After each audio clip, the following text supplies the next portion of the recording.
बिस्मिल्लाहिर्रहमानिर्रहीम। स्टूडेंट्स अस्सलाम वालेकुम। कल हमने 10th फिजिक्स का topic number 1 simple harmonic motion पढ़ा था। आज हम इसका टॉपिक नंबर 10.3 उससे स्टार्ट करेंगे, जिसका नाम है simple pendulum. Simple pendulum basically हमारे पास होता है मुश्तमिल दो चीज़ों पे। एक हमारे पास स्ट्रिंग होती है जिसका वज़न मैस इतना ज़्यादा नहीं होता, या मैस लेस ही कंसीडर कर लें इसको, और दूसरी हैवी मेटेलिक बॉब जो उस रस्सी के साथ लटका होता है, और ये रस्सी एक फ्रिक्शनलेस सपोर्ट के साथ फिक्स होती है। इसको हम देखते हैं कि heavy point mass is suspended by a light inextensible string from the frictionless rigid support free to move under the action of gravity। यानी एक हमारे पास हैवी मैस होता है जो लाइट इनएक्सटेंसिबल स्ट्रिंग के साथ बंधा होता है। लाइट इन का मतलब हल्का होता है, और इनएक्सटेंसिबल का मतलब ये होता है कि वो जो हमारे पास रस्सी होती है वो लचकदार किस्म की नहीं होती। जिस तरह हम रबड़ को खींचे तो उसकी लेंथ इंक्रीज होती है, इस तरह इस रस्सी की लेंथ इंक्रीज नहीं होती। और यह रस्सी किस चीज़ के साथ बंधी हुई होती है? एक हमारे पास फ्रिक्शनलेस सपोर्ट के साथ बंधी होती है। और ये जो हमारे पास बार जो कि किस चीज़ के साथ, रस्सी के साथ बंधा हुआ होता है, ये क्या होता है? Free to move under the action of gravity, यानी ग्रेविटी के ज़ेरे असर वो फ्रीली मूव कर सकता है। अब हम कंसीडर करते हैं कि हमारे पास एक बॉब है जो कि रस्सी के साथ बंधा हुआ है, और उस रस्सी की लेंथ हमारे पास कंसीडर करते हैं L है, और वो इनिशियली एट मेन पोजीशन पे है। अब हम क्या करते हैं, उसके ऊपर फोर्स अप्लाई करते हैं और उसको उसकी जगह से डिस्प्लेस करके पॉइंट A की तरफ ले जाते हैं। जब हम इसको पॉइंट O से पॉइंट A की तरफ लेके जाते हैं तो इसके अंदर रिस्टोरिंग फोर्स प्रोड्यूस हो जाती है। जब हम इसको छोड़ते हैं तो ये क्या करता है, पॉइंट A से पॉइंट O की तरफ मूव करता है, और पॉइंट O पर रुकने की बजाय मूवमेंट ऑफ इनर्शिया की वजह से पॉइंट B की तरफ चला जाता है।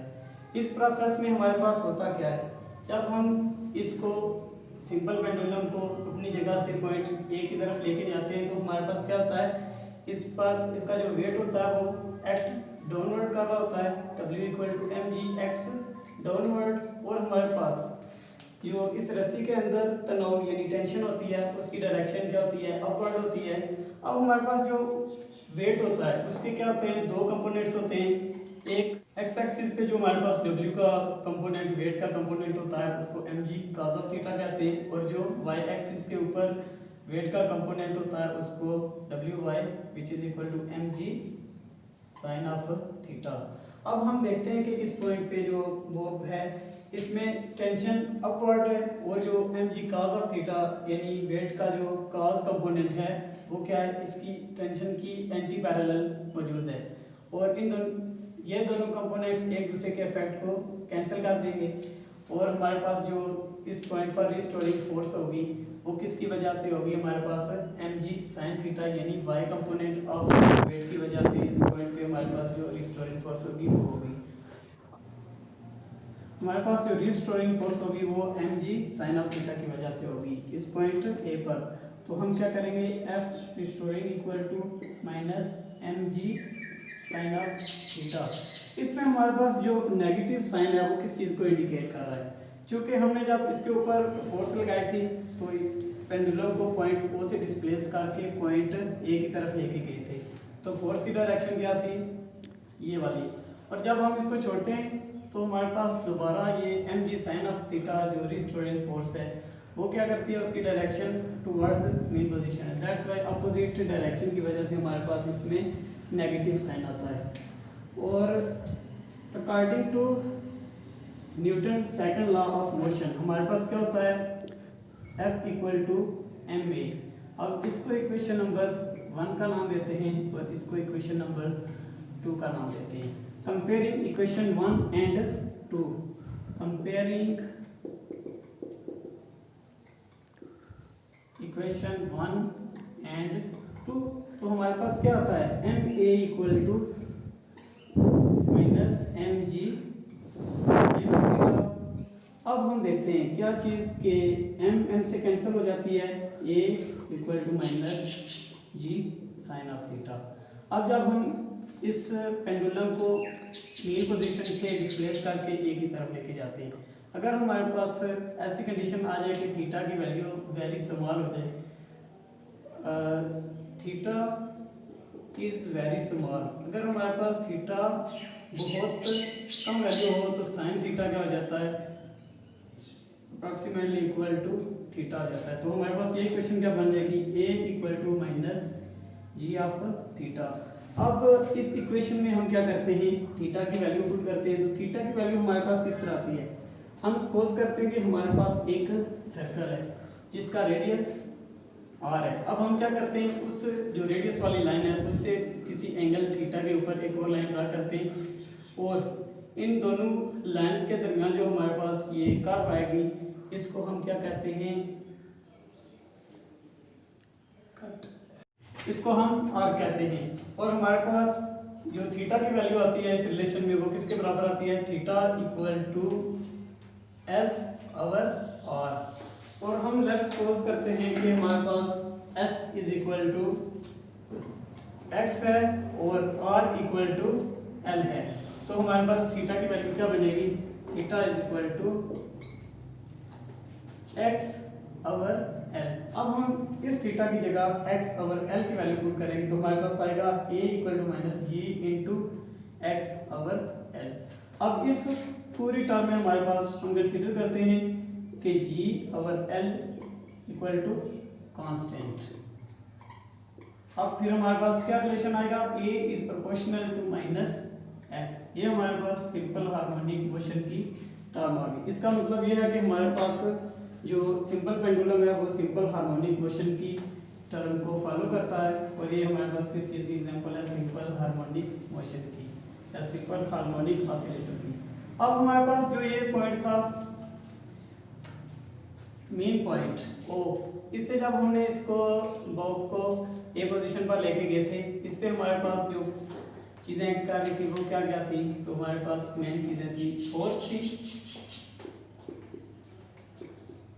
दूसरी चीज इस बॉब का एक्सेलरेशन था, और तीसरी चीज थी इसकी वेलोसिटी। हमारे पास जो इस पॉइंट के ऊपर फोर्स एक्ट कर रही थी वो क्या थी, इस पॉइंट ए के ऊपर मैक्सिमम थी, और हमारे पास ओ पॉइंट पे आके मिनिमम फोर्स लग रही थी, और दोबारा इस पॉइंट पे जब जाती थी पॉइंट जी के ऊपर ये फिर क्या हो जाती थी, मैक्सिमम। और जो एक्सेलरेशन है वो भी हमारे पास फोर्स की डायरेक्शन में ही था, यानी ए के ऊपर एक्सेलरेशन मैक्सिमम था, इधर रिड्यूस होते होते ओ के ऊपर जाके एक्सेलरेशन हमारे पास जीरो हो जाता था, और दोबारा इस इनर्शिया की वजह से पॉइंट बी की तरफ जाता था, इधर से एक्सेलरेशन इंक्रीज होता था और इधर मैक्सिमम, और दोबारा हमारे पास यही होता था।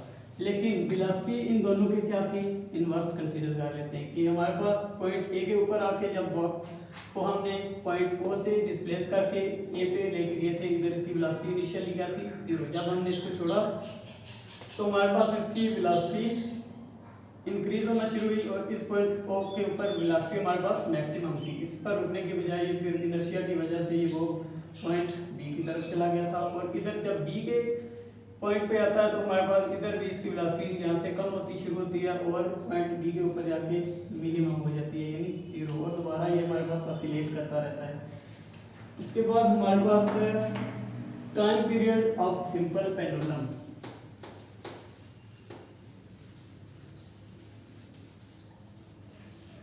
Time period of simple pendulum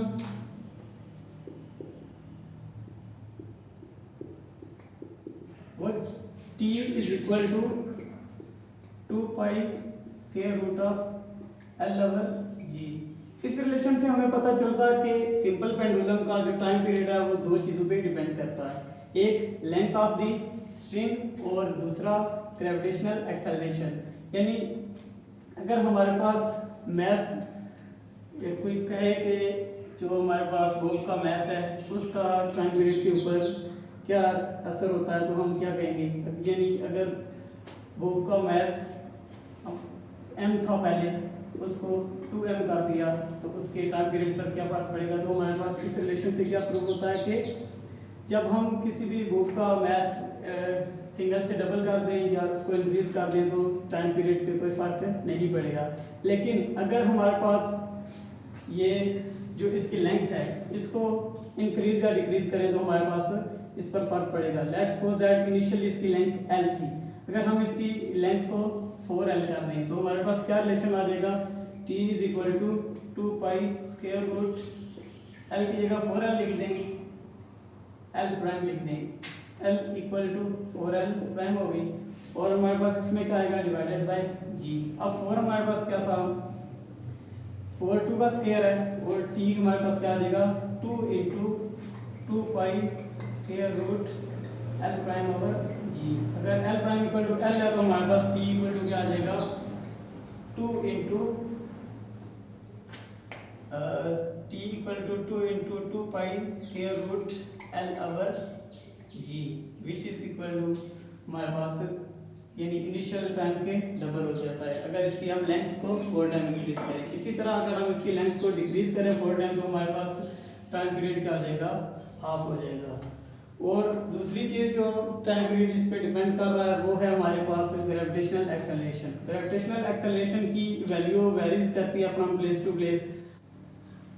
हमारे पास g की वैल्यू अर्थ पे 9.8 मीटर पर सेकंड स्क्वायर होती है और सन पे इसकी डिफरेंट वैल्यू होती है। इसका मतलब है अगर हमारे पास ये रिलेशन, इसमें ये time period of simple pendulum g पर डिपेंड करता है। अगर हमारे पास टाइम पीरियड ऑफ सिंपल पेंडुलम और उसकी लेंथ ऑफ स्ट्रिंग गिवन हो तो हम क्या फाइंड कर सकते हैं, ग्रेविटी की वैल्यू हम